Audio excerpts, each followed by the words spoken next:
A poor maid stands in the pouring rain, trembling, clutching her only bag of clothes.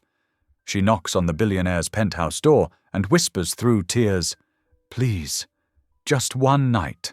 I'll do anything you want." He's the virgin billionaire, a man known for perfection, for purity, for never letting anyone close. And now a desperate stranger is standing in his home, breaking every rule he's ever lived by. But when he lets her in, everything changes. What starts as an act of mercy turns into the scandal of the year. The world thinks he's fallen, and maybe he has. But not in the way they think, because behind the headlines, a secret love is growing, one that could destroy his empire, or save both their souls. How far will one man go to protect a woman the world calls unworthy? And what happens when one night of shelter becomes a lifetime of redemption? Tell me in the comments where you're watching from right now, and if this story speaks to you, make sure you hit subscribe so you don't miss the next one. Rain pelted the windows of Lena Carter's small basement apartment as she hurried down the crumbling concrete steps. Her heart dropped at the sight that greeted her. Murky water filled her home, turning her few possessions into a soggy mess. The second-hand furniture she'd carefully collected over the years floated like abandoned rafts in the dirty flood water. "Oh, Lord," she whispered, her hands pressed against her mouth. The water had risen above her ankles, soaking through her worn work shoes. The small photo album containing precious pictures of her mother sat ruined on the waterlogged bed. With trembling fingers, she rescued it, but the damage was already done. The images had blurred into watery smears. Her phone rang, making her jump. It was Mrs. Henderson, her supervisor at the cleaning service. Lena's stomach clenched as she answered. "Where were you today?" Mrs. Henderson's sharp voice crackled through the speaker. "The Whitman residents called to complain. You missed their weekly cleaning." "I'm so sorry," Lena said, her voice shaking. "There was flooding in my neighborhood and I couldn't—" "That's not good enough, Lena. You know our policy. I have to suspend you for 2 weeks. Please, Mrs. Henderson, I need these hours. My mother's medical bills. Rules are rules. 2 weeks, no exceptions." The line went dead. Lena slumped onto the wet curb outside her apartment, not caring that the rain soaked through her uniform dress. She pulled out her wallet, counting the meager bills inside. After last week's hospital payment for her mother's care, she barely had enough for groceries, let alone a hotel room. Her phone made a weak, buzzing sound and then went dark, water damage claiming yet another victim of the storm. But before it died, she caught a glimpse of the cleaning app's notification. An urgent request from Vail Tower, the gleaming skyscraper that dominated Atlanta's skyline. "Dear God," she prayed softly, raindrops mixing with her tears. "I know you have a plan, even when I can't see it. Please help me find my way through this storm." The job request still glowed in her memory. Vail Tower. Everyone knew about Grayson Vail, the young billionaire who'd built an empire from ethical software development. They called him the Virgin Billionaire in the gossip columns, brilliant, handsome, and famously untouchable. Looking down at her soaked uniform and the small duffel bag containing her only dry change of clothes, Lena made her decision. The cleaning fee for a penthouse would at least give her enough for a cheap motel room tonight. The walk to Vail Tower took 30 minutes through the rain-slicked streets.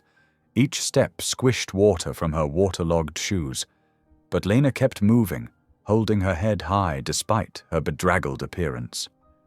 The massive glass and steel building rose before her like a modern cathedral, its upper floors disappearing into the low clouds.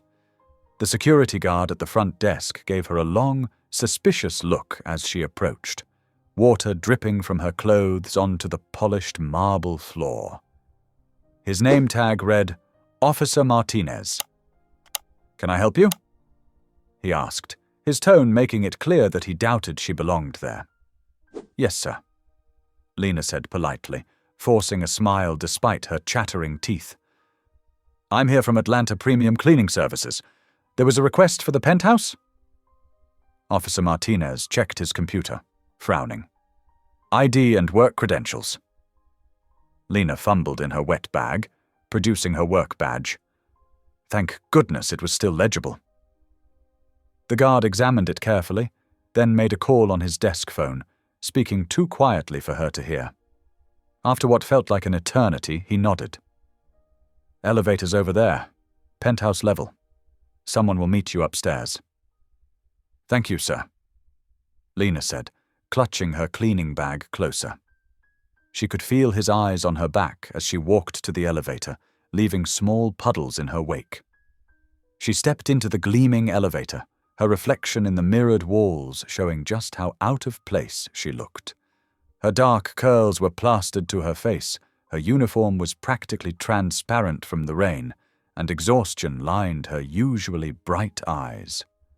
Lord, she whispered as the elevator began its smooth ascent. Whatever you have planned, I'm listening. Just please don't let me drip on any priceless rugs. The elevator numbers climbed higher and higher, 10, 20, 30 floors up. Lena's ears popped as she rose above the stormy city, toward whatever waited in the billionaire's penthouse. She straightened her spine, lifted her chin, and reminded herself that dignity wasn't about appearances. Her mother had taught her that much. The elevator chimed softly as it reached the penthouse level. The doors opened silently, revealing a stark white hallway with a single black door at the end. Lena took a deep breath, said one more quick prayer, and stepped out of the elevator. Water dripped steadily from her clothes onto the pristine floor as she walked toward what she hoped would be enough money for a dry place to sleep tonight. Through the glass walls that lined one side of the hallway, lightning illuminated the city far below.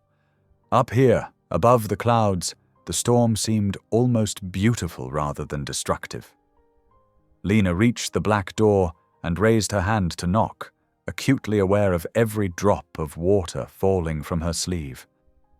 She had been raised to believe that God had a purpose for everything, even flash floods and suspended jobs and ruined photos. Standing here, soaked to the bone in the most expensive building in Atlanta, she could only hope that purpose would reveal itself soon.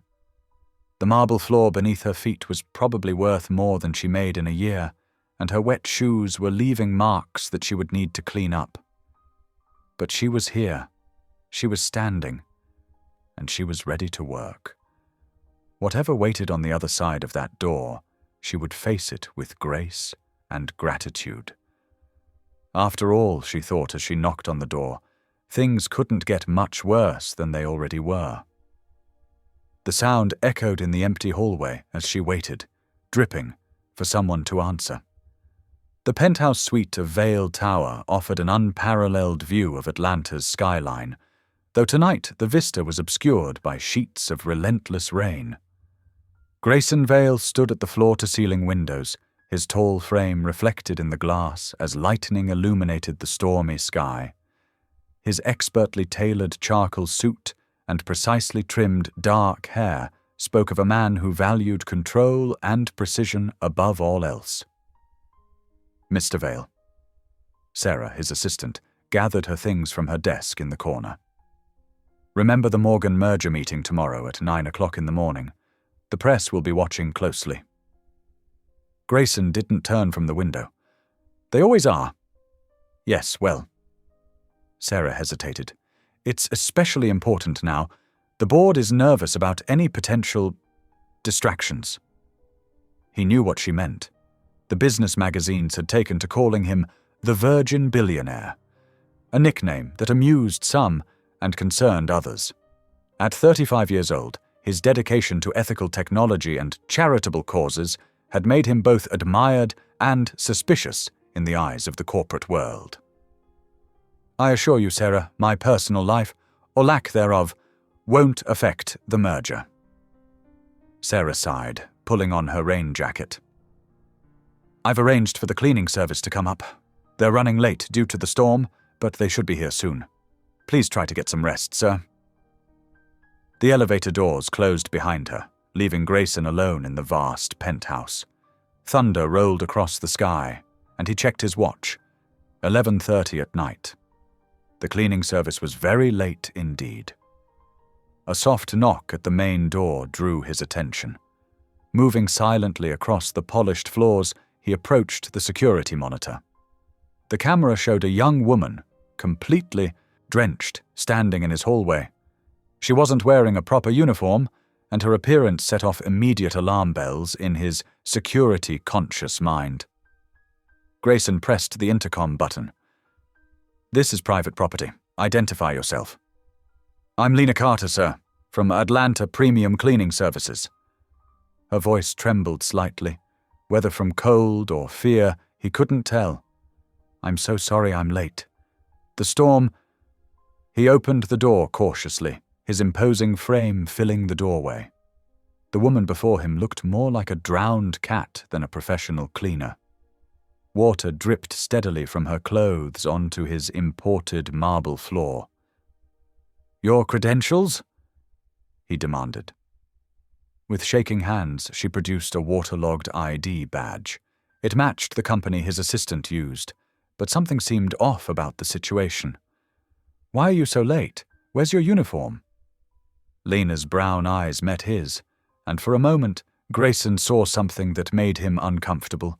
Raw desperation mixed with unwavering dignity. "Sir, I'm sorry. There was a flash flood in my neighborhood. I lost everything except what's in this bag." She gestured to a small duffel bag hanging from her shoulder. "I almost didn't come, but I needed the work." Grayson studied her carefully. His success had come from being able to read people, and despite her bedraggled appearance, he detected no deception in her words. "Come in," he said finally, stepping aside. "But stay in the foyer until I verify your employment." A quick call to the cleaning service confirmed her story, though they seemed surprised she had shown up at all given her earlier absence. Grayson returned to find her standing exactly where he'd left her, water pooling at her feet. "The cleaning supplies are in the utility closet," he said, pointing. "Start with the main living area, and please try not to damage anything." "Yes, sir. Thank you, sir." Her voice was soft but clear, carrying a hint of southern warmth despite her obvious exhaustion. As she worked, Grayson tried to focus on his laptop, reviewing merger documents. But his attention kept drifting to the woman methodically cleaning his home. Her movements were practiced and efficient, but he could see the fatigue in every step. The storm outside intensified, rain hammering against the windows with renewed fury. Lightning flashed, illuminating Lena's face as she wiped down his desk. Her hands were trembling, and not just from the cold. Something about her vulnerability pierced through his carefully maintained distance. Without really understanding why, Grayson went to his kitchen and returned with a tray holding coffee, water, and some leftover pasta from his dinner. "Eat?" he said, placing it on the corner of his desk. "You're shaking." Lena stared at the food, then at him, tears welling in her eyes. "I can't accept—" "You can't clean properly if you're about to faint," he said matter-of-factly. "Consider it practical necessity." She sat gingerly in one of his guest chairs, trying not to get it wet, and took a small sip of coffee. The warmth seemed to break something inside her, and suddenly tears were streaming down her face. "I'm sorry," she whispered, wiping her eyes with her sleeve. "I'm so sorry. It's just, everything I own is ruined. My phone, my mother's pictures, everything. I don't even have anywhere to sleep tonight." Grayson shifted uncomfortably. Emotional displays made him uneasy, but there was something about her quiet dignity, even in breakdown, that touched him. "The storm's too dangerous for driving," he heard himself saying. "You should stay until it passes." Hope and fear warred on her face. "Please," she whispered through her tears. Just one night. I'll do anything you want." The words hung in the air between them, heavy with implications that made Grayson's chest tighten. He recognized the desperation in her voice, the way it must have cost her pride to make such an offer. For a moment, he saw himself reflected in his windows, successful, powerful, alone, and felt a deep shame that she would think he would take advantage of her vulnerability. Grayson stared at Lena, stunned by her desperate offer. Her words hung in the air like the lingering echo of thunder, making his chest tighten with an unfamiliar mix of compassion and discomfort. "Ms. Carter," he said firmly but gently, "that won't be necessary. I have a perfectly good guest room, and I insist you use it tonight." Lena's eyes widened, fresh tears spilling down her cheeks. "But sir, I couldn't possibly. Please." He interrupted, his voice softening. "It's just a room. No strings attached." He turned away, struggling with the raw emotion in her expression. "Let me get you something dry to wear." Grayson disappeared down the hallway, grateful for the moment to compose himself. In his bedroom, he pulled out a soft grey sweatshirt and matching pants from his dresser. They would be enormous on her small frame, but they were warm and clean. He also grabbed a thick blanket from the linen closet, its fabric still carrying the fresh scent of laundry. When he returned, he found Lena exactly where he'd left her, perched on the edge of his expensive leather chair, as if afraid to fully occupy the space. Her shoulders shook with silent sobs. "Here," he said, placing the clothes and blanket beside her. "The bathroom is down the hall, first door on the left. Take your time." She gathered the items in trembling hands, pressing them to her chest like a shield. "I don't know how to thank you, Mr. Vale. You don't understand what this means. Please, call me Grayson." The words surprised him, as much as they seemed to surprise her. He rarely invited such familiarity. When she emerged from the bathroom several minutes later, swimming in his clothes, she looked younger somehow, more vulnerable. Her hair was wrapped in a towel, and her face was scrubbed clean of makeup, revealing dark circles under her eyes that spoke of many sleepless nights. "Would you like some tea?" he found himself asking. At her hesitant nod, he moved to the kitchen, grateful for something practical to do. As he prepared 2 cups of chamomile tea, Lena settled onto one of the bar stools at his kitchen island. The storm continued its assault on the windows, but its fury seemed diminished now, more distant. "I've been sleeping in my car," she confessed suddenly, her fingers tracing patterns on the marble countertop. "For a week now. Every penny I make goes to my mother's cancer treatments. The insurance, it's not enough. And then today, the flood." Her voice cracked. "I lost everything else." Grayson placed a steaming cup before her, fighting the urge to retreat behind his usual walls. "I'm sorry about your mother," he said quietly. "Thank you." She wrapped her hands around the warm cup. "Most people. They don't understand why I'd give up everything for her. But she's all I have left. People usually want something from me," Grayson admitted, surprising himself with his candor. "Money, connections, publicity. It's easier to keep them at a distance." Lena looked up at him, her brown eyes clear and direct. "Is that why they call you the Virgin Billionaire? Because you don't let anyone in?" He flinched slightly at the nickname. "Partly. The media likes its labels. It's simpler to be what they expect." "But lonely?" she observed softly. The word hung between them, uncomfortably accurate.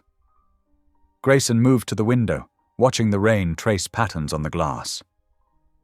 "My parents died when I was 13, he said finally. "Car accident. I learned early that attachment means loss." "I'm so sorry." Her voice carried genuine empathy, free from the usual pity such revelations typically inspired. Do you still believe in God, after something like that?" Grayson turned back to face her, struck by the question. I believe in logic, in what I can prove and control.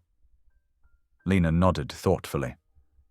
I understand that, but I still believe he listens, even when he seems silent.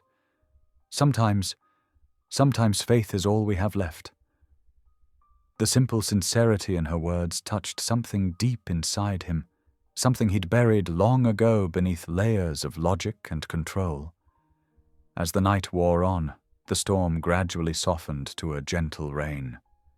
Lena's eyes grew heavy, and her responses became slower, more drowsy. Let me show you to the guest room, Grayson said, leading her down the hallway. The room was impersonal but comfortable, with a queen-sized bed and views of the city lights through floor-to-ceiling windows. Thank you, Lena whispered, her voice thick with exhaustion and gratitude. For everything. Grayson nodded awkwardly and closed the door. He stood there for a long moment, listening to her quiet movements as she settled in. Then, making a sudden decision, he went to his office and wrote a quick note on his personal stationery. Stay as long as you need. G. He slipped the note under her door and retreated to his own room, but sleep proved elusive. His mind kept returning to their conversation, to the way she spoke about faith with such certainty, to the unexpected comfort he'd found in sharing his own loss. In the guest room, Lena lay awake as well, marveling at the turn her desperate day had taken. The bed was the softest she'd ever felt, the room more luxurious than any she'd ever slept in. But it was the simple kindness of a stranger that brought fresh tears to her eyes. She noticed the note that had appeared under her door and held it close. This tangible proof of compassion in a world that had lately seemed so cold. The rain continued its gentle rhythm against the windows, a soothing backdrop to their separate but parallel thoughts. In the darkness of his room, Grayson struggled with the unfamiliar turmoil of emotions their encounter had stirred up. For the first time in years, his carefully constructed walls felt less like protection and more like a prison of his own making. The morning sun streamed through the floor-to-ceiling windows of the penthouse, casting long golden rays across the polished hardwood floors. Lena stirred slowly, momentarily disoriented by the unfamiliar softness of the bed and the quiet luxury surrounding her. The events of the previous night came flooding back, the storm, her desperate situation, and the unexpected kindness of a stranger. The aroma of fresh coffee drew her from the guest room. She'd slept in her borrowed clothes, not wanting to seem presumptuous by changing into the sleepwear she'd noticed in the dresser. Running her fingers through her hair in an attempt to look presentable, she made her way toward the kitchen. Grayson Vale sat at the kitchen counter, his attention fixed on a tablet displaying business news. He wore a crisp white shirt and charcoal slacks, his dark hair neatly combed. A half-empty cup of coffee sat beside him, and a crystal bowl of cereal waited untouched. Good morning, Lena said softly, not wanting to startle him. He looked up, his expression carefully neutral. Good morning. There's coffee if you'd like some. Thank you, but I should go. Lena twisted her hands together. I've already imposed enough, and I don't want to cause any trouble. Grayson set down his tablet. Actually, I have a proposition for you. He gestured to the bar stool across from him. Please sit. Lena hesitated before perching on the edge of the seat. Grayson pushed a fresh cup of coffee toward her. My regular housekeeper resigned last week, he explained, his tone businesslike. I need someone trustworthy to maintain the penthouse. It would be temporary, of course, but it includes room and board. Lena's heart skipped a beat at the prospect of stable work and a place to stay, but uncertainty clouded her features. I don't want charity, Mr. Vale. It's not charity, he replied firmly. I need help, and you need work. It's a mutual benefit. He paused, then added, "The salary would be considerable." Her fingers wrapped around the warm coffee cup as she considered his offer. "You barely know me. I trust my judgment of character."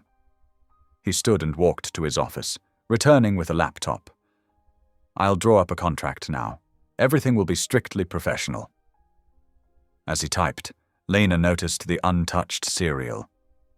"Your breakfast is getting soggy," she pointed out. Grayson glanced at the crystal bowl. "Force of habit. The housekeeper always insisted on proper presentation." "You eat cereal from crystal bowls." A small smile played at her lips. "That might be the most billionaire thing I've ever seen." Something flickered in his expression, almost a smile, but not quite. "The regular bowls are in the cabinet if you'd prefer one." Lena got up and found a simple ceramic bowl. She poured herself some cereal and sat back down, the normalcy of the moment striking her as surreal. "The contract?" Grayson said, turning the laptop toward her. "Take your time to read it." The terms were generous, more than generous. The salary alone would cover her mother's medical bills with plenty left over. Room, board, health insurance, and paid time off were all included. "This is too much," she whispered. "It's market rate for a live-in housekeeper with additional responsibilities." His tone left no room for argument. "You'll be handling scheduling, some basic correspondence, and maintaining discretion regarding household matters." Lena read through the contract again, her hand trembling slightly as she signed. "Thank you, Mr. Vale." "Grayson," he corrected, then added awkwardly, "since we'll be sharing living space." They finished their breakfast in surprisingly comfortable silence. Lena noticed how he ate his cereal methodically, each spoonful precisely the same size. She caught herself smiling at this detail, quickly looking away when he glanced up. The day settled into an easy rhythm. Grayson worked in his study while Lena began familiarizing herself with the penthouse. She cleaned quietly, taking inventory of supplies and noting what needed to be restocked. Occasionally, she'd catch him watching her from his desk, his expression unreadable. Just as often, he'd look up to find her stealing glances at him, both of them quickly averting their eyes. As evening approached, Lena prepared a simple dinner. Nothing fancy, but the aroma of home-cooked food filled the penthouse. When she called him to eat, Grayson seemed almost surprised by the domestic gesture. They sat at the dining table, the city lights beginning to twinkle beyond the windows. Lena automatically folded her hands to pray, then stopped, suddenly self-conscious. "Please," Grayson said quietly, "don't let my presence change your habits." Lena nodded gratefully and bowed her head. "Dear Lord, thank you for this food and for your providence. Thank you for shelter in the storm and for new beginnings. Bless this meal and those who share it. Amen." Grayson had closed his eyes during the prayer, his hands clasped, awkwardly, but sincerely. When he opened them, there was a softness in his expression that hadn't been there before. They ate as the last rays of sunlight faded from the sky. The city spread out below them like a carpet of stars. The conversation flowed more easily than either had expected, moving from household schedules to favorite foods to childhood memories. The crystal bowl from breakfast still sat by the sink, a reminder of how much had changed in just 24 hours. Outside, the city lights shimmered against the darkening sky, a testament to the unexpected turns life could take. The next few days unfolded like a gentle dream in the penthouse. Lena settled into a rhythm, transforming the stark, modern space into something that felt more like home. The kitchen, once pristinely untouched, now hummed with life as she organized cabinets and stocked them with real cooking supplies. Her voice, soft and melodic, floated through the rooms as she worked. Old gospel hymns her mother had taught her, love songs from the radio, whatever felt right in the moment. At first, she'd catch herself and stop whenever Grayson was nearby, but he never complained. In fact, she could have sworn she saw his shoulders relax when she sang. "You have a beautiful voice," he remarked one morning over coffee, surprising them both with the personal comment. Lena blushed, ducking her head as she wiped down the counter. "My mama always said singing makes the work lighter." The days took on a comfortable pattern. Grayson would emerge from his room at exactly 6:30 each morning to find fresh coffee waiting. They'd share breakfast, still in crystal bowls, though now accompanied by Lena's gentle teasing. Then he'd retreat to his study while she went about her duties, their paths crossing in quiet, companionable moments throughout the day. She noticed how he'd linger in doorways sometimes, watching her work with an expression she couldn't quite read. The stark loneliness that had seemed to cling to him was softening, just a little, around the edges. For his part, Grayson found himself growing accustomed to the sound of life in his space. The quiet humming, the soft footsteps, the occasional burst of laughter when she found something amusing. It should have disrupted his carefully ordered world. Instead, it felt like his penthouse was finally breathing. On the fourth morning, Lena was sorting through the pantry, her voice lifting in an old hymn about grace, when the peace shattered. The elevator doors burst open with a ding, and Sharon, Grayson's assistant, stormed in. Her heels clicked against the marble floor like gunshots, her face tight with barely contained panic. "Gray, we have a situation!" Lena stepped out of the pantry just in time to see Sharon thrust a tablet into Grayson's hands. His face, usually so controlled, went pale. "When was this posted?" he demanded. 20 minutes ago. It's already gone viral." Lena moved closer, her heart pounding as she caught sight of the screen. It was a gossip blog, and there, in grainy detail, was a photo of her entering Vale Tower late that first stormy night. The headline screamed, "Billionaire's secret woman! Virgin Vale's late-night visitor raises questions!" Her stomach dropped. The photo made it look tawdry, scandalous, everything it wasn't. Grayson's phone began to buzz, then ring, then buzz again. Sharon was already on her phone, speaking rapidly to someone about damage control. "The merger," Grayson said, his voice tight. "The investors, they're threatening to postpone," Sharon confirmed. "Worthington just called. They're concerned about moral character and family values." She spat the words like they tasted bad. Lena felt the world tilting beneath her feet. This was exactly what she'd feared, bringing trouble to the man who'd helped her. Without a word, she turned and fled to her room. Her hands shook as she pulled out her small suitcase. She had to leave, had to protect him from this scandal. She was shoving clothes into the bag when she heard footsteps in the doorway. "What are you doing?" Grayson's voice was quiet but firm. "I'm so sorry," she whispered, not turning around. "I'll be gone in 10 minutes. I never meant to cause—" "Stop!" A single word, but it froze her in place. "You didn't do anything wrong." She turned then, tears threatening to spill. "But your company, the merger, are not your concern." He stepped into the room, his presence filling the space. "This is my problem to solve." Sharon appeared in the doorway, her face grim. "The PR team is on line 1. They're insisting on an immediate statement denying any involvement." She glanced apologetically at Lena. "They say if we don't get ahead of this now, the damage could be irreparable." Grayson's jaw tightened. "Give me an hour." "We don't have an hour!" Sharon protested, but he silenced her with a look. 1 hour. The rest of the day passed in a blur of phone calls and urgent messages.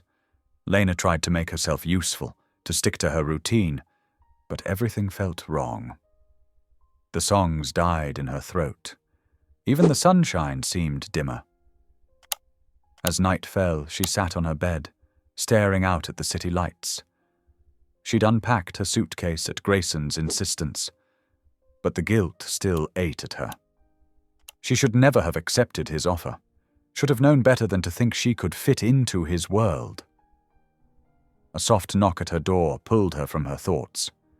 Grayson stood there, his usual pristine appearance slightly rumpled. He'd loosened his tie, and his hair showed signs of running his hands through it repeatedly. "May I come in?" She nodded, moving over to make room on the window seat. He sat beside her, both of them looking out at the glittering city below. "I've been thinking," he said finally. "There's a solution. It's unconventional, but it would solve everything." "What do you mean?" He turned to face her, his expression more serious than she'd ever seen it. "Marry me." Lena's breath caught in her throat. "What?" "Just for a month," he continued quickly. "Until the merger is complete. It would explain your presence here, silence the gossip, and satisfy the investors' concerns about stability and family values." She stared at him, unable to process what he was saying. But that's crazy. It's practical." His voice was steady, logical. "You need a place to stay and help with your mother's medical bills. I need this merger to go through. Thousands of jobs depend on it. We help each other." "A marriage of convenience?" The words felt strange in her mouth. "Exactly. After 30 days, we'll have a quiet divorce.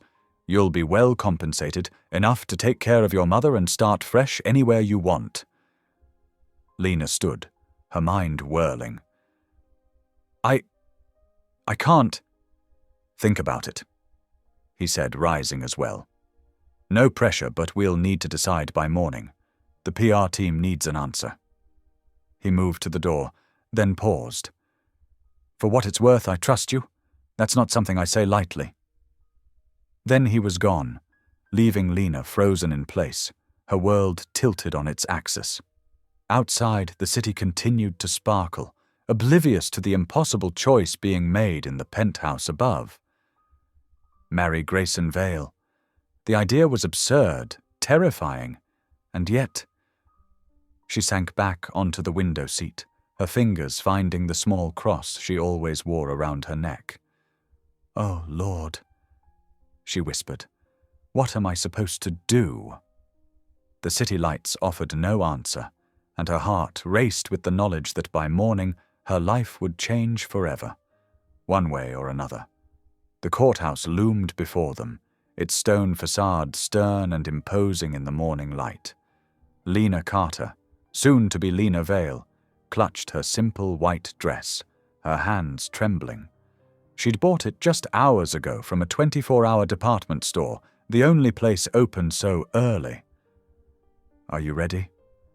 Grayson asked quietly. He wore his usual pristine suit, though today's was darker, more formal. His face betrayed nothing of what he might be feeling. "Yes," she whispered, though her heart hammered against her ribs. Sharon, Grayson's assistant, hurried up to them at the courthouse entrance. "The press is gathering out front. We need to move quickly." They slipped through the heavy wooden doors just as the first photographers spotted them. Inside, the courthouse was nearly empty, their footsteps echoing off marble floors. The morning sun streamed through tall windows, casting long shadows across their path. The clerk behind the desk looked up as they approached, his eyes widening in recognition. "Mr. Vale, I wasn't expecting.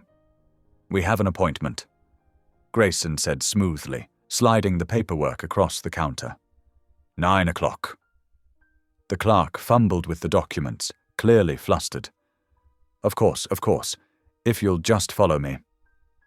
They were led to a small chamber where a judge waited, her expression carefully neutral. Sharon stood as their witness, her tablet clutched tight against her chest. The ceremony was brief, clinical, nothing like the wedding Lena had dreamed of as a little girl. "Do you, Grayson Alexander Vale, take this woman to be your lawfully wedded wife?" "I do." His voice was steady, businesslike. "And do you, Lena Marie Carter, take this man to be your lawfully wedded husband? Lena swallowed hard. I do. The words felt surreal, like speaking in a dream. The ring Grayson slipped onto her finger was beautiful, but modest, chosen carefully to avoid drawing attention. Her own hands shook as she placed a simple gold band on his finger. By the power vested in me by the state of Georgia, I now pronounce you husband and wife. There was no kiss, just a formal handshake that made Lena's heart ache with its impersonality. The moment was shattered by shouts from outside. The paparazzi had found them. Quick, Sharon urged. Through the back entrance. The car's waiting. They hurried through service corridors, past startled courthouse employees. Lena's new shoes, also hastily purchased that morning, clicked against the tile floors. Grayson's hand found the small of her back, guiding her through the maze of hallways. They burst out into an alley where a black SUV idled. Grayson helped her in first, then slid in beside her. As they pulled away, camera flashes lit up the street behind them.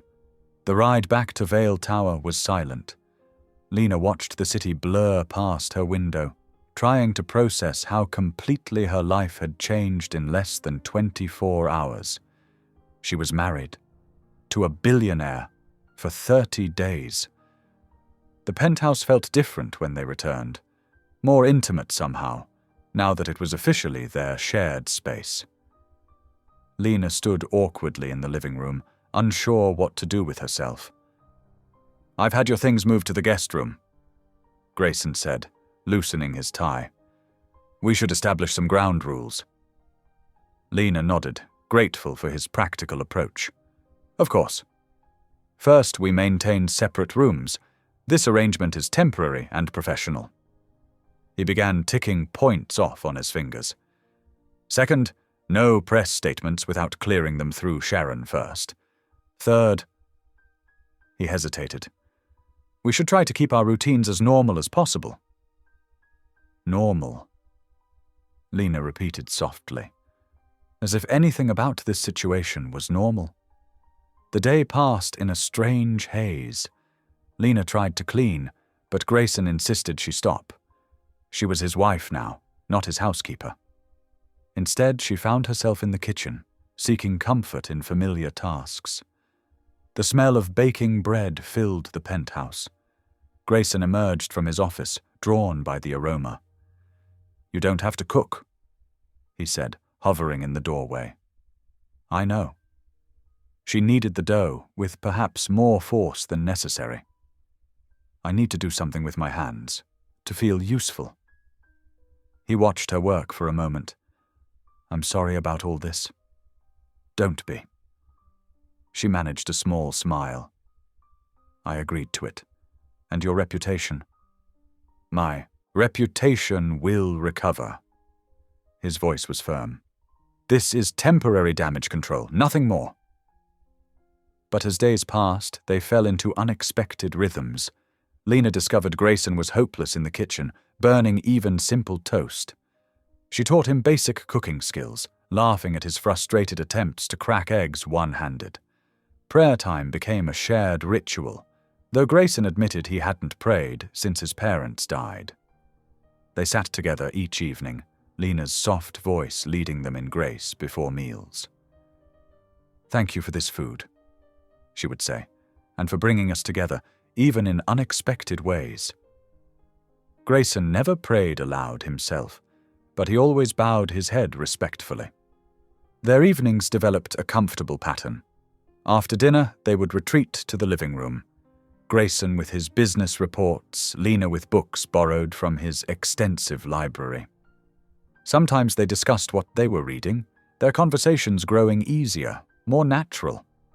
One evening, about a week into their arrangement, Grayson suggested watching a documentary about one of his charitable initiatives in developing countries. Lena agreed, settling onto the couch with a soft blanket. As the program played, she found herself drawn in by the stories of lives changed through clean water projects and education programs. She hadn't realized the full scope of Grayson's philanthropic work. They sat at opposite ends of the couch, a careful distance between them. But as the evening wore on, both shifted slightly, unconsciously drawing closer. Their hands rested on the couch cushion between them, nearly touching but not quite. Lena was acutely aware of that small space between their fingers, of the warmth radiating from his presence. She kept her eyes fixed on the screen, pretending not to notice how his pinky finger occasionally brushed against hers when he moved. Neither spoke about these almost touches, these moments of accidental intimacy. They were playing roles, after all. This was business, not romance. But in the soft evening light, with the city glowing beyond the windows and their hands resting so close together, the lines they'd drawn began to blur. The documentary continued, its narration a gentle backdrop to their shared silence. Both remained still, neither pulling away nor closing that final inch of space between their hands. It was a moment balanced on the edge of something neither was ready to name or acknowledge. Days melted into weeks with surprising ease. The media circus that had surrounded Vale Tower gradually dispersed as newer scandals caught their attention. Grayson's composed silence in the face of speculation earned him respect. He neither confirmed nor denied rumors, simply continuing his work with quiet dignity. One morning, as Lena sorted through donation requests at the kitchen counter, Grayson paused on his way to a meeting. "You don't have to handle those," he said, gesturing to the stack of letters. "Sharon usually processes them." Lena looked up from a particularly touching plea from a local women's shelter. "I don't mind. Actually, I was thinking, don't you have a warehouse full of returned merchandise from your tech company?" "Yes," he replied slowly. "Items with minor defects, mostly. Could we donate them? These shelters need phones, tablets for job searches, computers for their children's homework." Her eyes lit up as she spoke, fingers tracing the edge of the letter. Grayson studied her for a moment, then nodded. "I'll have someone take you to the warehouse this afternoon." The warehouse was massive, filled with rows of neatly labeled boxes. Lena spent hours organizing items by need: tablets for education programs, phones for domestic violence survivors, laptops for job training initiatives. Her methodical approach impressed even Grayson's efficiency-minded staff. That evening, they shared a quiet dinner of pasta she'd made. Candlelight softened the modern edges of the penthouse, creating pools of warmth in the gathering dusk. "The shelter coordinator cried when we delivered those tablets," Lena said, twirling spaghetti around her fork. "She said it would change lives." Grayson's expression softened. "You have a gift for seeing where help is needed most." "It's not really a gift," she replied. "Just experience. When you've been at the bottom, you notice what's missing." Silence settled between them, comfortable now where it had once been awkward. Lena took a sip of water, then asked quietly, "Do you ever think about praying again?" Grayson's fork paused halfway to his mouth. "Sometimes." "What would you pray for?" She met his eyes across the table. "If you still believed." He set his fork down carefully, considering. "Peace," he finally said, his voice barely above a whisper. "Peace I don't deserve." Lena's heart ached at the raw honesty in his words. The next morning, she began leaving small notes near his computer. Sticky notes with carefully written Bible verses about grace, forgiveness, and new beginnings. Grayson never mentioned the notes, but she noticed he kept them, carefully arranged in a neat row along the edge of his monitor. Late one night, about 3 weeks into their arrangement, Lena found herself folding laundry in the guest room. Without thinking, she began to sing softly, an old hymn her grandmother had taught her. Amazing grace, how sweet the sound. Unknown to her, Grayson had been passing by. He froze in the hallway, memories washing over him like waves. His mother had sung that same hymn while working in their kitchen, her voice carrying through their old house on Sunday mornings. The familiar melody wrapped around him, squeezing his chest until he could hardly breathe. He retreated to his study, closing the door quietly before the tears could fall. For the first time in years, he allowed himself to remember his mother's face, her voice, the way she'd cup his cheek and tell him God loved him no matter what. The next morning, Lena found a bouquet of white roses on the kitchen counter. Grayson stood awkwardly nearby, pretending to check his phone. "I heard you singing last night," he said, not meeting her eyes. "My mother, she used to sing that hymn." Lena touched the roses gently. "Thank you," she said simply, understanding all he couldn't say. As she arranged the flowers in a crystal vase, she noticed Grayson watching her, his usual mask of cool efficiency softened by something that looked almost like longing. "You know," she said softly, "you're not as cold as you think." The morning light caught the roses, turning them luminous, like prayers made visible. In that moment, something shifted between them, subtle as a whispered grace, profound as amazing love. A month into their arranged marriage, the morning sun streamed through the penthouse windows as Lena stared at the invitation on the kitchen counter. The elegant cream-colored card announced the annual Vail Technologies charity gala in flowing gold script. "It's important for appearances," Grayson explained, adjusting his tie as he prepared for work. "The board expects my wife to attend." Lena's fingers traced the embossed lettering. "I wouldn't know how to act at something like this. I've never—" "Just be yourself," he said, then added more softly, "That's more than enough." The day of the gala arrived too quickly. Lena stood in front of the mirror in Grayson's mother's old dressing room, surrounded by preserved designer gowns. His assistant, Sharon, had helped her select a midnight blue silk dress that seemed to catch starlight with every movement. "Mrs. Vail had excellent taste," Sharon remarked, zipping up the back. "And you wear it beautifully." Lena hardly recognized herself. The dress fit perfectly, as if it had been waiting all these years just for her. Her dark hair was swept up elegantly, and the only jewelry she wore was a simple pearl necklace, another treasure from Mrs. Vail's collection. When she emerged from the dressing room, Grayson was waiting in the living room. He turned, and for a moment his carefully maintained composure slipped. Something flickered in his eyes.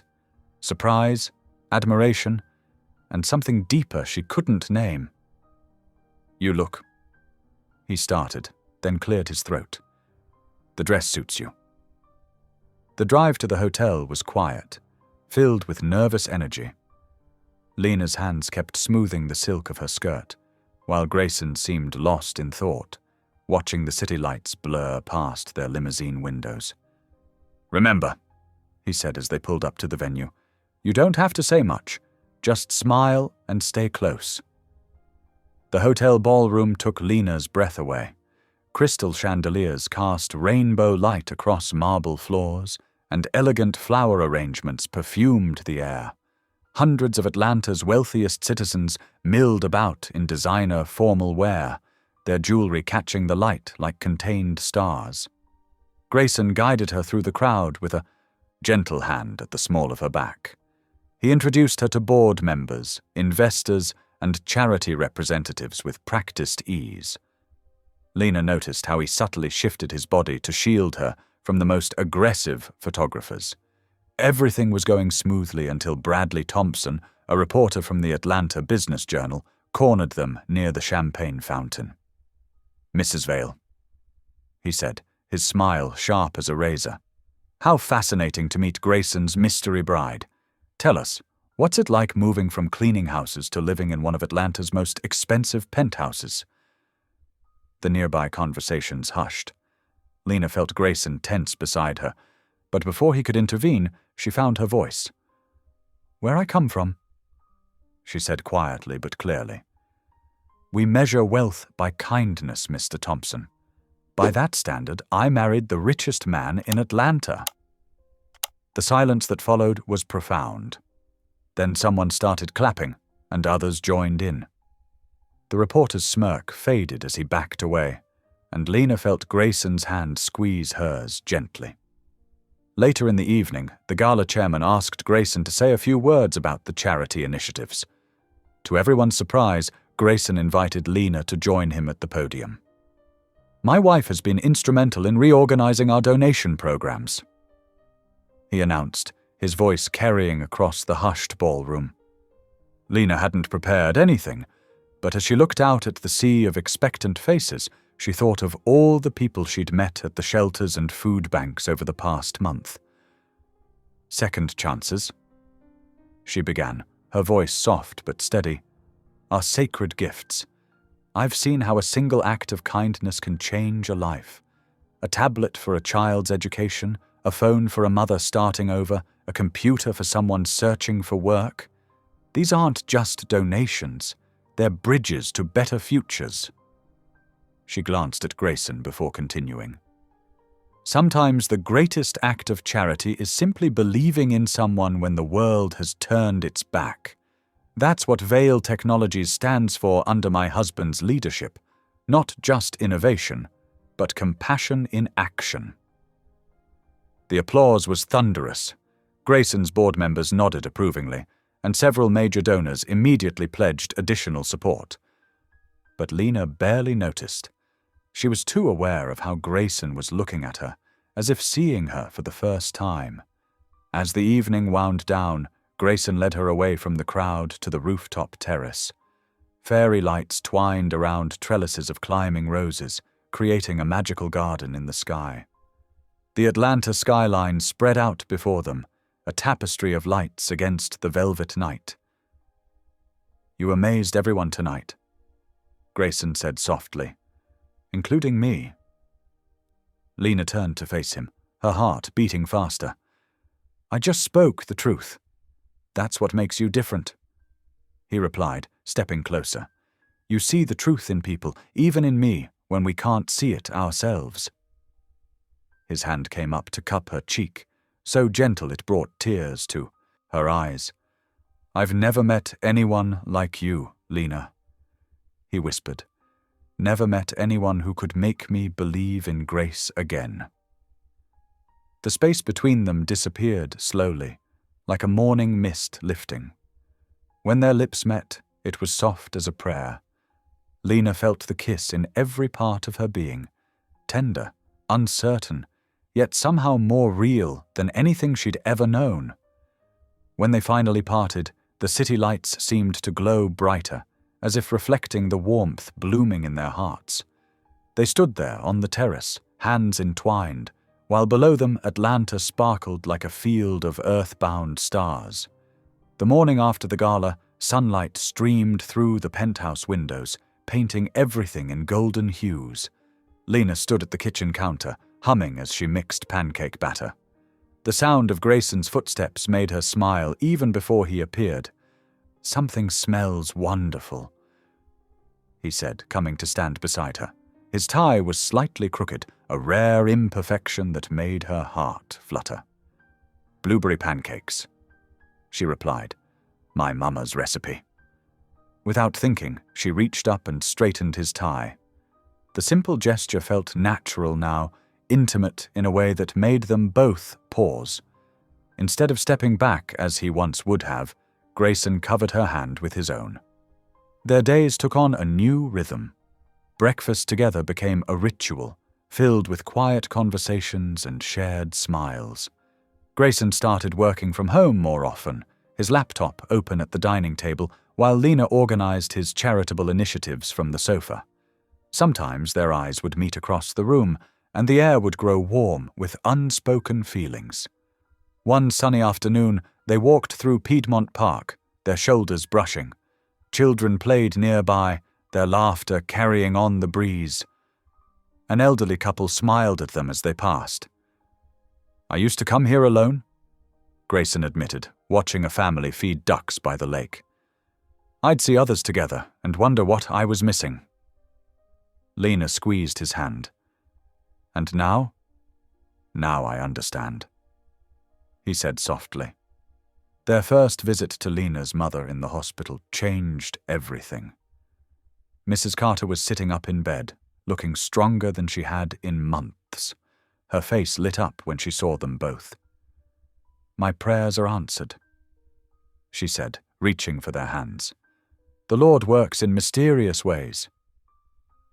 Grayson, usually so composed in business meetings, looked nervous as he sat beside her bed. "Mrs. Carter, I want you to know that Lena's been a blessing to me." "I can see it in your eyes, son," she replied. "Both of you. Love changes people." That Sunday, Lena nearly cried when Grayson appeared beside her car, dressed for church. "You don't have to," she started to say. "I want to," he interrupted gently. "Show me your world." They sat in the back pew of her small church, where the wooden floors creaked and sunlight filtered through stained glass. Grayson watched in quiet wonder as the congregation swayed to old hymns, their voices raised in joy. When Lena sang, her clear voice carrying the melody, he closed his eyes and listened. After service, several church members approached to welcome him. Miss Dorothy, who'd known Lena since childhood, pulled him aside. "That girl's got a heart of gold," she told him. "Been praying for someone worthy of it." "I'm trying to be," Grayson responded honestly. The merger announcement came on a Tuesday. Vail Technologies' stock soared as investors celebrated the successful deal. Business channels praised Grayson's strategic genius, but also noted his transformation. "The Virgin billionaire has become a family man," one analyst commented, "and his company's stronger for it." That evening, Lena found newspaper clippings on her pillow. The headlines read, "Vail's Miracle Comeback," and "Love Changes Everything, How Grayson Vail Found His Heart." To celebrate their 1-month anniversary and the merger's success, Grayson surprised Lena with a weekend getaway. He drove them to a secluded lake house in the North Georgia mountains, where pine trees whispered in the breeze and water lapped gently at the shore. The cabin was rustic but luxurious, with wide windows and a wraparound porch. Inside, Lena found fresh flowers in every room and her favorite gospel albums stacked by a vintage record player. They spent the afternoon by the lake, talking about everything and nothing. As sunset painted the sky in pink and gold, Grayson turned to her with unusual vulnerability in his eyes. "I need to tell you something," he said, taking her hands in his. "When we married, I thought I was saving you. But you were my redemption, Lena. You showed me what real wealth is, not in bank accounts or business deals, but in faith and kindness and love." Tears spilled down Lena's cheeks. "God knew what he was doing," she whispered, "even when we didn't." As evening settled over the lake, Grayson put on one of the gospel records. The music drifted out to the porch, where they stood barefoot in the soft light of paper lanterns. He pulled her close, and they began to sway. "I never thought I'd have this," Lena admitted, her head resting against his chest. "Have what?"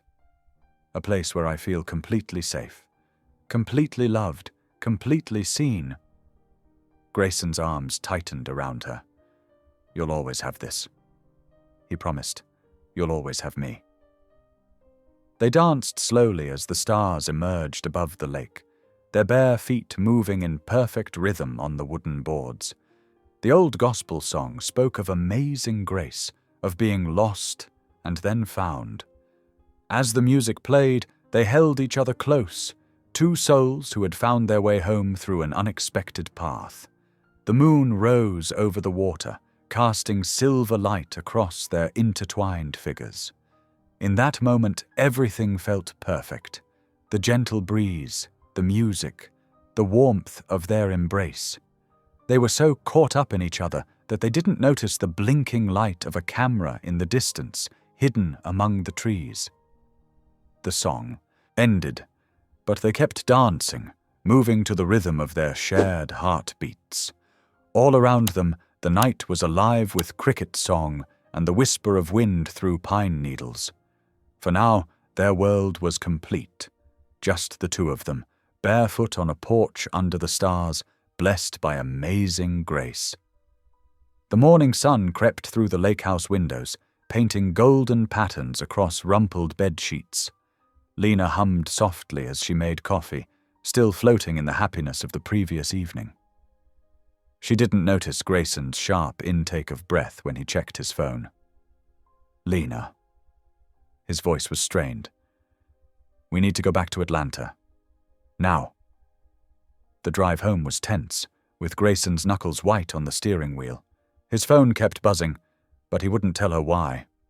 It wasn't until they reached Vale Tower that she understood. The lobby television was playing a news segment. Lena's yearbook photo filled the screen, alongside headlines that made her blood run cold. Vale's new wife linked to $1 million hotel scandal. 3 years ago, the reporter announced, Lena Carter worked as a junior accountant at the Magnolia Grand Hotel, which later faced federal investigation for embezzlement.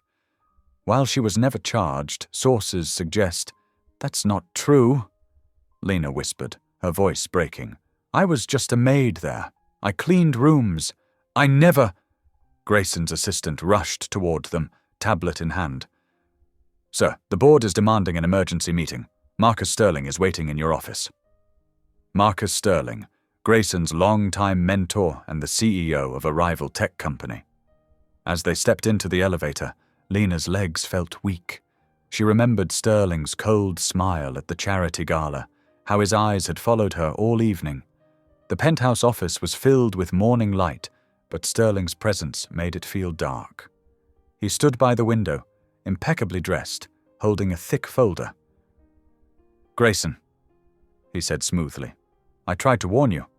A background check would have prevented this embarrassment." "You leaked this," Grayson stated flatly. Sterling shrugged. "The truth always comes out. Did you know your wife worked in accounting before becoming a maid? Quite a career change, wouldn't you say? And just months before the scandal broke." "I was never in accounting," Lena protested. "I cleaned rooms at night while taking online classes. I left because they cut night staff. We have payroll records." Sterling interrupted, sliding a document across the desk. "Under administrative staff." "That's impossible." Lena's voice shook. "There must be a mistake." Grayson picked up the paper, his face unreadable. "Why didn't you tell me about the hotel?" "Because there was nothing to tell." Tears spilled down Lena's cheeks. "I was a maid, just like I was when I met you. They must have made a mistake in the records. Please, Grayson, you know me." The office door opened again. A team of lawyers filed in, led by Patricia Chen Vale, Technology's chief counsel. Her expression was grave. "Mr. Vale, the board is unanimous. Given Ms. Carter's connection to an active federal investigation, they're demanding immediate action to protect the company." "I was never investigated," Lena cried. "I just cleaned rooms." Patricia continued as if she hadn't spoken. "The merger's morality clause gives investors the right to withdraw if there's any hint of impropriety. We're talking billions in potential losses. The solution is simple," Sterling added. "Annul the marriage. Say you were deceived. The public will sympathize. The naive billionaire, taken in by a gold digger with a hidden past." "Don't call her that." Grayson's voice was low but sharp. "Then what would you call someone who concealed their involvement in financial fraud before marrying one of Atlanta's wealthiest men?" Sterling's smile was cruel. "Face it, Grayson, she played you." Lena felt the room spinning. "I would never. Grayson, please, you know I'm not like that. Everything we've shared has been lovely." Patricia cut in.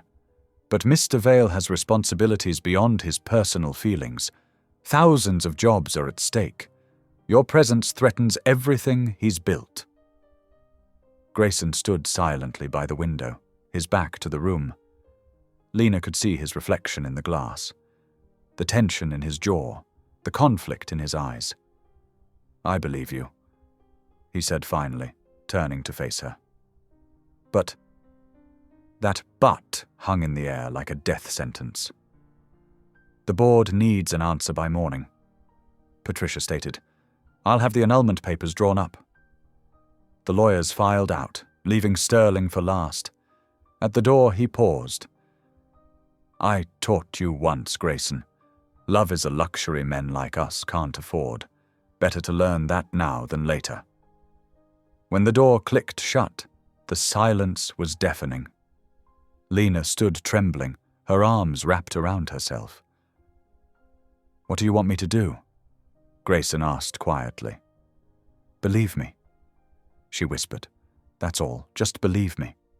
I do, but if I lose this merger, thousands of people lose their jobs. The charitable foundation, the education programs, everything I've worked for. I understand. And she did, which made it worse. Lena had spent her life putting others first. She couldn't ask him to destroy his life's work for her. We'll figure something out, Grayson said, but his voice lacked conviction. Maybe if we delay, find proof, you have until morning. Lena's smile was broken but brave. And I won't let you destroy everything you've built. Not for me. She turned and walked out, her steps echoing in the vast penthouse. In their bedroom, no, his bedroom, she pulled out her old duffel bag. The same one she'd carried the night of the flood when she first knocked on his door. Her hands shook as she packed, but she moved quickly. The designer clothes he'd bought her stayed in the closet. She took only what she'd come with, 2 worn uniforms, a faded dress, her mother's Bible. The sky darkened, outside as she wrote the letter. Tears smudged the ink, but the words were clear. Dear Grayson, you deserve someone the world will respect. Someone who won't put everything you've worked for at risk. I was never meant to stay. Thank you for showing me what love could feel like, even for a little while. I'll pray for you. Always. She left the letter on his pillow, next to her wedding ring.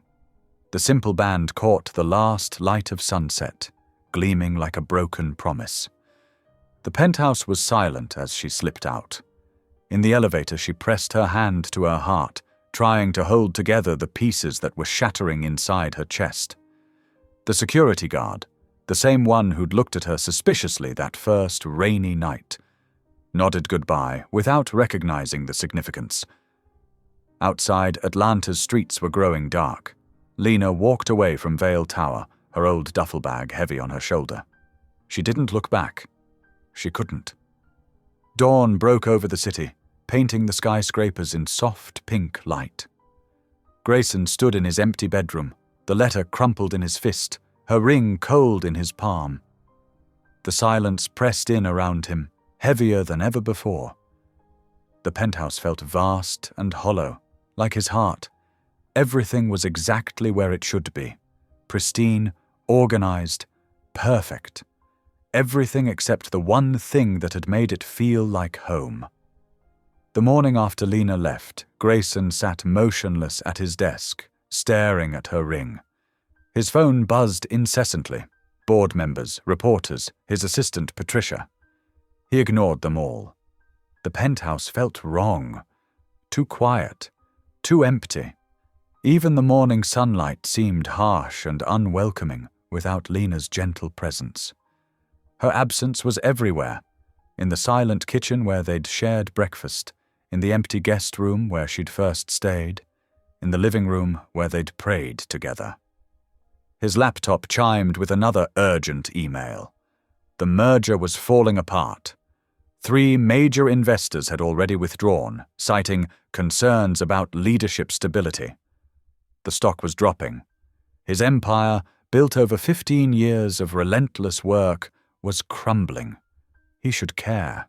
He should be fighting back, calling emergency meetings, issuing statements.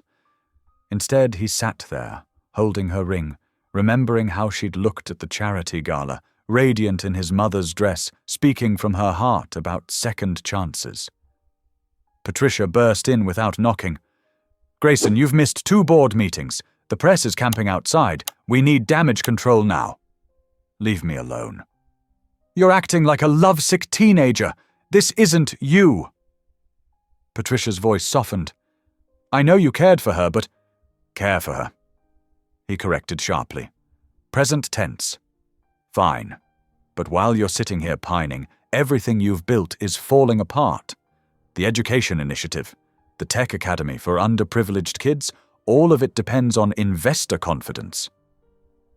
Grayson stood abruptly, grabbing his coat. Cancel everything today. Where are you going? He didn't answer. The private elevator carried him down to the garage where his driver waited. Take me to River Heights, he ordered. The driver looked surprised, but nodded. River Heights, Lena's old neighborhood, the place she'd lived before the flood. Before him. The morning traffic crawled through Atlanta's streets. Grayson watched the city change as they drove, from gleaming towers to modest homes, from corporate logos to hand-painted church signs. They passed the shelter where Lena used to volunteer, and his chest tightened. River Heights had transformed since the flood. Where there had been debris and water damage, he now saw fresh paint and new roofs. Gardens bloomed in tiny yards. Children played on a newly built playground. Stop here, he told the driver. He stepped out onto the sidewalk, ignoring the stares from passers-by who recognized him. A group of volunteers was painting a small house, their laughter carrying on the breeze. It reminded him of Lena's laugh, the way it had filled his empty penthouse with warmth. Well, if it isn't Grayson Vale himself. He turned to find an older man in a paint-splattered collar watching him. The man's kind eyes crinkled with recognition. I'm Pastor Daniels. I've been hoping you'd come by. You know who I am. The pastor chuckled. Everyone knows who you are, son. But I know you better than most, through Lena's eyes. Grayson's heart clenched. She's been here? Every day since she left. Organizing volunteers, coordinating donations, helping rebuild. Pastor Daniels gestured at the freshly painted houses. See all this? She made it happen. Even after those gossip rags dragged her name through the mud. Even after people here whispered about her being a gold digger. They were wrong about her. Grayson said quietly. Yes, they were. And so were you, letting her go. The words hit him like a physical blow. Pastor Daniels continued painting, his strokes steady and sure. You know what she said when I asked why she keeps helping, even after everything? She said, I was meant to show him compassion, not keep him. That's the kind of heart she has. Grayson watched the volunteers work, seeing everything with new eyes. This wasn't about property values or tax write-offs. This was about people helping people. This was faith in action. I've lost my way, he admitted. No, Pastor Daniels corrected gently. You found it. You just need the courage to walk it. That evening, Grayson returned to his penthouse. The city lights sparkled outside his windows, but they seemed cold now, empty, like everything else in his life before Lena. He walked to the spot where they'd shared their first kiss after the gala, where she'd looked up at him with those honest eyes and made him believe in something bigger than himself. For the first time since he was 13 years old, since the day his parents died, Grayson Vale knelt to pray. God, he whispered, his voice rough with emotion. I don't know if you're listening. I don't know if I deserve to be heard, but I'm not asking for success anymore, not asking for deals or mergers or stock prices. His hands clenched into fists. I'm asking for forgiveness, for being too proud to see what really mattered, for letting fear of losing control keep me from love, for letting her walk away. Tears fell onto his clasped hands, the first he'd cried in 22 years. Please, he breathed, help me find my way back, to Faith, to her. Across town, in a small room at the community shelter, Lena sorted donated clothes by candlelight. Her fingers traced a familiar hymn in her mother's Bible, the same one she'd sung while doing laundry in Grayson's penthouse. Her heart ached, but her spirit remained strong. She'd meant what she told Pastor Daniels. Her purpose hadn't been to keep Grayson. It had been to show him that love wasn't a weakness, that faith wasn't foolish, that compassion was stronger than fear. She hoped someday he'd understand that.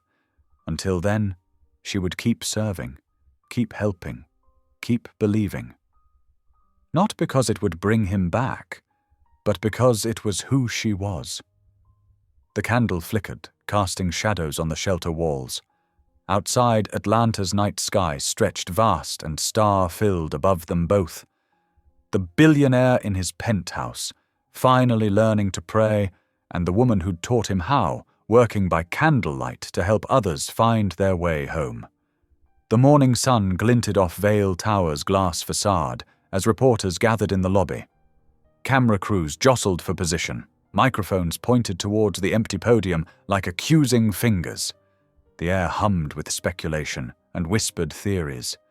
Grayson Vale stood in his office, 42 floors above, adjusting his tie for the third time. His reflection showed dark circles under his eyes, evidence of sleepless nights spent wrestling with his conscience. The board strongly advises against this. His assistant reminded him, tablet clutched to her chest. They're saying it could tank the stock completely. Let it tank, Grayson said quietly. His voice carried a certainty he hadn't felt in weeks. The elevator ride down felt eternal. With each floor, memories of Lena flooded his mind. Her gentle humming while cooking breakfast, her notes of encouragement by his computer, her prayers that had slowly begun to heal his broken faith. The lobby fell silent as he approached the podium. Camera shutters clicked rapidly, creating a storm of flashes. Grayson gripped the sides of the lectern, his knuckles white. "Good morning," he began, his voice steady despite his racing heart. "I've called this press conference to address the recent controversy surrounding my marriage to Lena Carter." He paused, looking directly into the cameras. These were the same media outlets that had painted Lena as a gold digger, that had questioned her character, that had forced her to leave. But first I need to correct a fundamental lie, not one told by the press or my competitors, but one I've told myself for 22 years. The reporters leaned forward, pens poised. I've built my reputation on logic, ethics, and control. The world knows me as the virgin billionaire, the man too focused on success to care about love. I convinced myself that vulnerability was weakness, that faith was a crutch, that keeping people at arm's length was strength. His voice grew stronger, filled with conviction. I was wrong. The admission echoed through the lobby.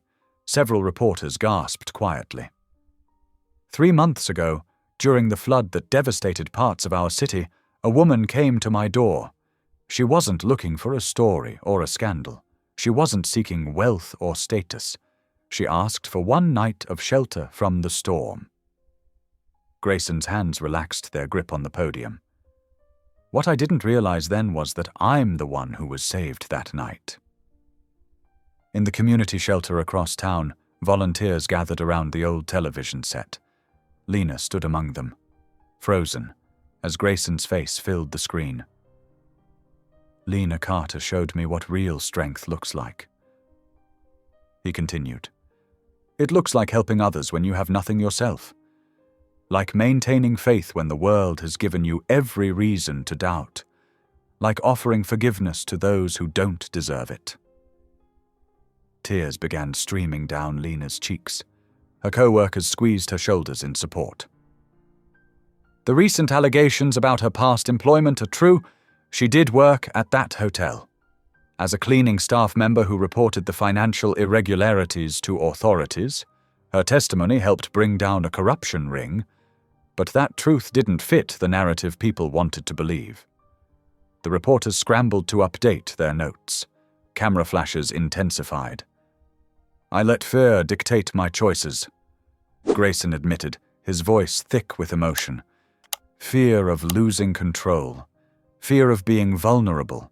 Fear of loving someone more than my own carefully constructed image. And in doing so, I failed the one person who taught me what real courage looks like. He straightened his shoulders, looking directly into the main camera. Today, I'm announcing the creation of the Carter Housing Initiative. My company will donate $100 million to rebuild low-income housing in areas affected by the flood. Not because it's good PR, but because it's what Lena would do, help others find shelter from their storms. The lobby erupted with questions. Reporters called his name, pushing forward with microphones extended. But Grayson wasn't finished. To those who questioned her character, you were wrong. To those who celebrated our separation, you were wrong. And to the man who spent 22 years hiding behind wealth and walls, afraid to let anyone in, I was wrong too. At the shelter, Lena's co-workers wiped their own tears, pulling her into tight hugs. On the screen, Grayson's face showed raw honesty that no amount of media training could fake. The press called me the virgin billionaire. Then they called me the fool who let a gold digger in. Now they're calling me the redeemed one. He shook his head. But the only title that matters is the one I lost through my own fear, Lena Carter's husband. The room fell silent. Thank you for your time, he concluded. I have no further comments. As he stepped away from the podium, the lobby exploded with activity. Reporters shouted questions, cameras flashed, and social media exploded with instant reactions. But Grayson walked straight through the chaos, his steps sure and steady. In the shelter's break room, Lena's co-workers erupted in cheers. They hugged her, crying and laughing. The older women who'd comforted her during sleepless nights nodded with satisfaction. The younger volunteers who'd defended her on social media high-fived each other. But Lena stood quiet, tears flowing freely down her cheeks. On the screen, they replayed clips of Grayson's speech. She saw what everyone else saw, the masks finally falling away, the walls crumbling, the truth shining through. Her fingers found the small cross she wore around her neck, her mother's gift. She remembered their conversations about faith, his halting questions about forgiveness, the way he'd started sitting in the back pew at church. "That's your man?" one of the older volunteers said, squeezing her hand. "That's what Grace looks like." The shelter's TV showed crowds gathering outside Vale Tower, holding signs of support. Social media updates scrolled across the bottom of the screen, hashtags trending. Redemption story. The real Grayson Vale. Lena Carter. The world was watching a billionaire's reputation transform in real time. But Lena saw something deeper. She saw the answer to her prayers, the fruit of her faith, the power of unconditional love to break through even the strongest walls. She touched the TV screen gently, her fingers tracing his image. "You were never as cold as you thought," she whispered, echoing words she'd said to him weeks ago. "You just needed someone to believe in you more than you believed in your fears." The old community church stood quietly on Atlanta's east side, its red brick walls warmed by the afternoon sun. Inside, volunteers bustled around folding tables laden with food boxes and basic supplies. Lena moved between the tables in her familiar rhythm, checking inventory lists and directing new volunteers with gentle patience. Her simple blue dress and sensible shoes marked her as one of the workers, not the woman whose face had dominated news coverage for weeks. She'd found peace here, among people who needed help more than headlines. The wooden cross hanging above the altar reminded her of simpler truths than stock prices and scandal. "Miss Carter," called one of the regular visitors, an elderly woman clutching a tattered purse. "My grandbaby's starting school next week. Could you, maybe—" "Of course, Mrs. Jenkins." Lena smiled warmly, already reaching for an extra box of supplies. "We just got some new notebooks and pencils in. Let me get those for you." The heavy wooden doors creaked open, letting in a shaft of sunlight. Lena didn't look up at first, focused on writing down Mrs. Jenkins's name in her distribution log. But the sudden hush that fell over the hall made her pause. The scratching of her pencil seemed too loud in the silence. She raised her eyes slowly, her heart already knowing before her mind caught up. There, in the doorway, stood Grayson Vale. He looked different from his press conference appearance, more human somehow. His usual pristine suit was slightly rumpled, his tie loosened. Dark circles beneath his eyes spoke of sleepless nights, but it was his expression that caught her breath, open, vulnerable, achingly hopeful. Their eyes met across the hall. Time seemed to stop, the busy church fading away until there was only this moment, this connection that had started on a rainy night when a desperate maid knocked on a lonely billionaire's door. Grayson took one step forward, then another. His expensive shoes echoed on the worn wooden floor. The volunteers and visitors parted silently, creating a path between them. Mrs. Jenkins patted Lena's hand and stepped back, smiling knowingly. When Grayson reached the middle of the hall, he did something that made several people gasp.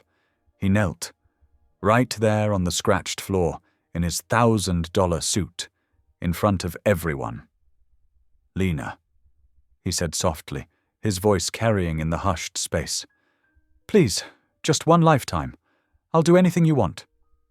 The words echoed her own plea from that first night, transformed now into something deeper, truer. Tears spilled down Lena's cheeks as she saw the man behind the billionaire's mask, fully exposed, humble, sincere, and completely hers. A sob escaped her throat as she rushed forward. Grayson caught her in his arms, holding her close as if he'd never let go again. The congregation erupted in applause and cheers, their joy bouncing off the high ceiling and stained glass windows. From the choir loft, someone started playing the piano. The familiar notes of "Amazing Grace" filled the air, and soon voices joined in, rising in beautiful harmony. The sunlight streaming through the colored glass painted them in rainbow hues as they held each other. "I'm so sorry," Grayson whispered against her hair. "I was a coward." Lena pulled back just enough to see his face. "You're here now. That's what matters." The afternoon slowly faded into evening. The food distribution continued, but now with Grayson working alongside Lena, learning from her how to check inventory and pack boxes. His presence drew attention, but not for his wealth or scandal. People watched how gently he handled the boxes, how carefully he listened to instructions, how naturally he fit into Lena's world. As the last visitors left and the volunteers cleaned up, Grayson and Lena found themselves alone in the main hall. The setting sun painted the stained glass windows in deep jewel tones, casting colored light across the wooden pews where they sat. "I've loved you since that rainstorm," Grayson admitted, holding her hand. "I just didn't know how to handle it. Love wasn't in my business plan." Lena squeezed his fingers, remembering that night, how lost she'd felt, how desperate. "Then maybe that storm wasn't the end," she said softly. "Maybe it was how God brought you home." Grayson looked up at the cross, then back at her. "I stopped believing in God when my parents died. I thought faith was a weakness, something for people who couldn't face reality." He paused, tracing patterns on her palm. "But watching you, your strength, your conviction, your grace under pressure, it made me question everything I thought I knew." "Faith isn't about having all the answers," Lena said. "It's about trusting there's purpose even in our storms." The last rays of sunlight caught the crystal beads on the church's chandelier, scattering rainbow sparkles across their faces.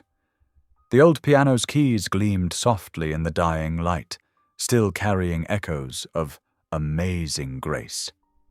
"I understand that now," Grayson said.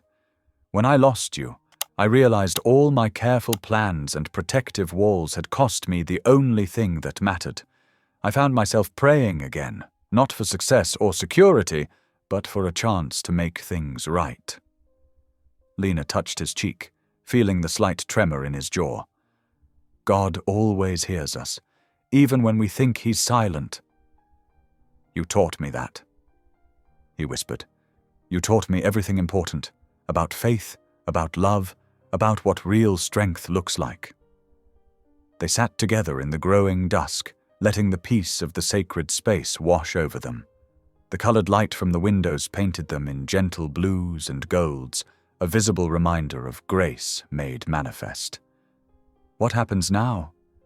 Lena asked softly. Grayson smiled, a real smile that reached his eyes. Now we build something real. No contracts, no pretense, just us, finding our way together. Through the windows, the city lights began to twinkle, replacing the sunset's glow. But inside the church, in the space between shadow and light, two hearts that had started their journey in a storm found their way home in the quiet. 3 weeks later, the same church glowed with soft candlelight. White roses and delicate baby's breath adorned every pew, their sweet fragrance mixing with the scent of pine and ancient wood. This wasn't a grand society wedding. Instead, it was intimate and real, filled with the very people who had witnessed their journey. Lena stood before the mirror in the small side room, smoothing her simple white dress. Unlike the borrowed designer gown from the gala, this one she had chosen herself, modest, elegant, and perfectly her. Her mother, looking healthier than she had in years, dabbed at her eyes while adjusting Lena's veil. I never thought I'd see this day, her mother whispered, voice thick with emotion. My baby girl, marrying for love. Lena squeezed her mother's hand. God had a plan all along, Mama, even when we couldn't see it. In the main sanctuary, Grayson stood at the altar, looking more relaxed than anyone had ever seen him. Gone was the rigid posture of the billionaire businessman. Instead, he spoke easily with the shelter volunteers who had become their extended family. These were the same people who had once cleaned his offices, served his coffee, or received help from his charities. Now they were his honored guests. The old piano began to play, not a traditional wedding march, but the hymn that had brought them together, Amazing Grace. Lena appeared in the doorway, and Grayson's breath caught. She walked toward him with quiet confidence, each step bringing them closer to their true beginning. Dearly beloved, the pastor began, his voice warm and familiar. We gather not just to witness a wedding, but to celebrate a miracle of transformation. These two souls, brought together by a storm, found in each other the perfect shelter. Their vows were simple, but profound. Grayson spoke first, his voice steady but full of emotion. Lena, you showed me that true wealth isn't measured in dollars, but in acts of kindness. You taught me that faith isn't weakness, it's the strongest force there is. I promise to spend every day trying to be worthy of the love you've given me. Lena's eyes shimmered as she responded. Grayson, you opened your door to me on the darkest night of my life. But more than that, you opened your heart. I promise to keep showing you God's grace in all the small moments every single day. The congregation wiped away tears as they exchanged rings, simple gold bands that meant more than all the diamonds in the world.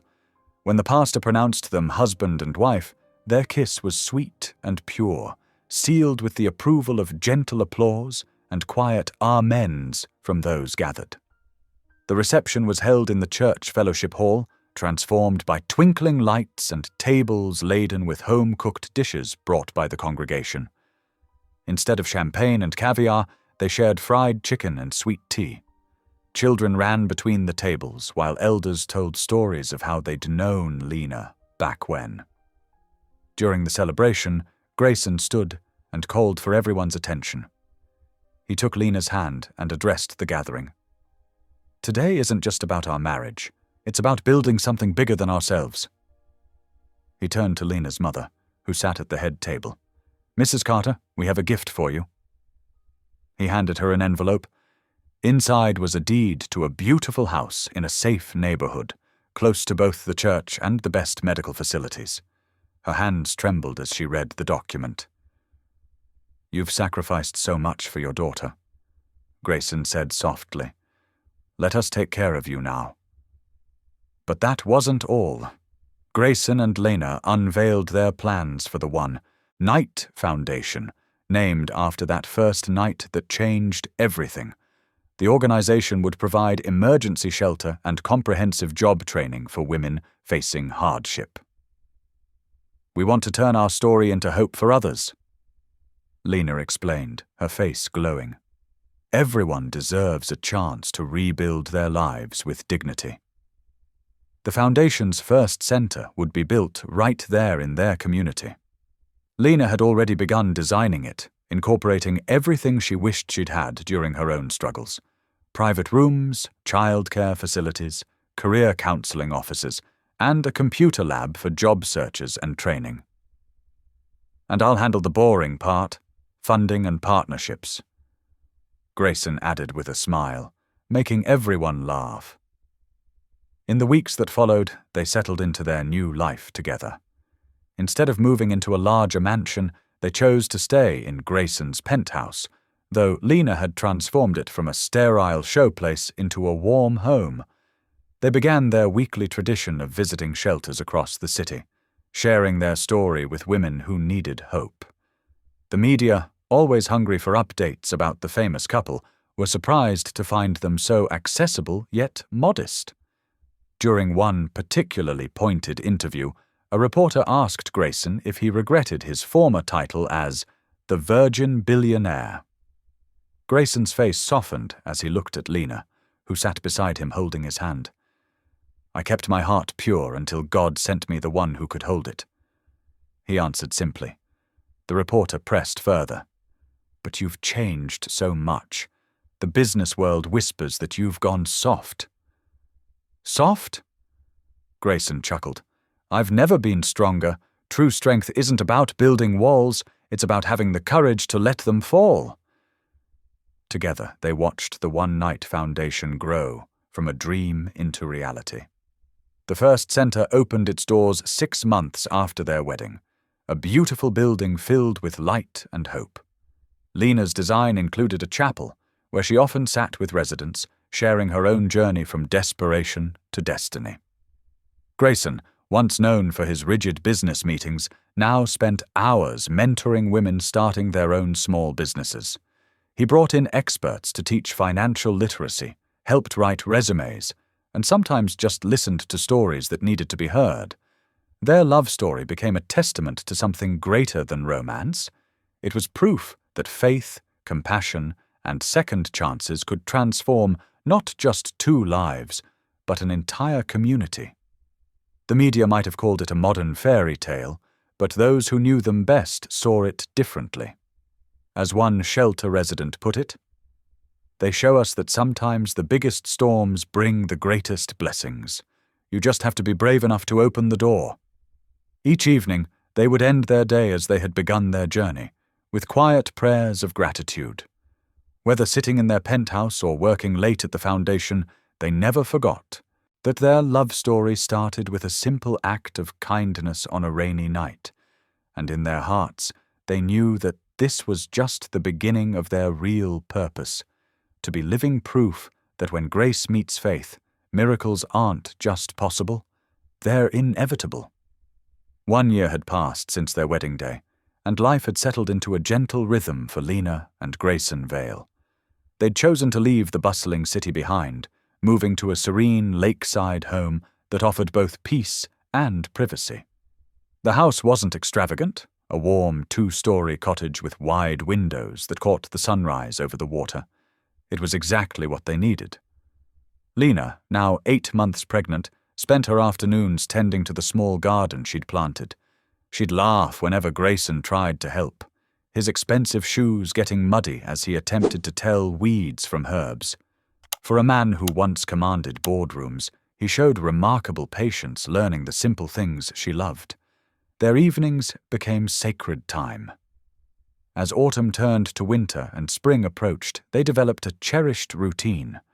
After dinner, they would settle in their cozy living room, where a stone fireplace cast dancing shadows on the walls. Grayson would read aloud, sometimes from the Bible, sometimes from classic novels, while Lena worked on the baby's blanket, her needles clicking softly in time with his words. "The baby likes your voice," she would often say, placing his hand on her growing belly. These moments left Grayson in awe, remembering how close he'd come to losing all of this because of pride and fear. The nursery became their favorite project. They painted it themselves, pale yellow walls brightened by white clouds that Lena insisted on adding by hand. Grayson assembled the crib, refusing to hire help despite spending 3 frustrated hours with the instructions. "I've built tech companies," he'd grumbled good-naturedly. "This shouldn't be so complicated." "Maybe because you can't solve everything with computer code?" Lena had teased, bringing him lemonade and a kiss. As her due date approached, spring arrived in full glory. The lake shimmered with new light, and the garden Lena had planted began to bloom. Even in her final weeks of pregnancy, she insisted on walking with Grayson along the shore each evening, her hand tucked securely in his. The night their daughter decided to arrive was remarkably peaceful.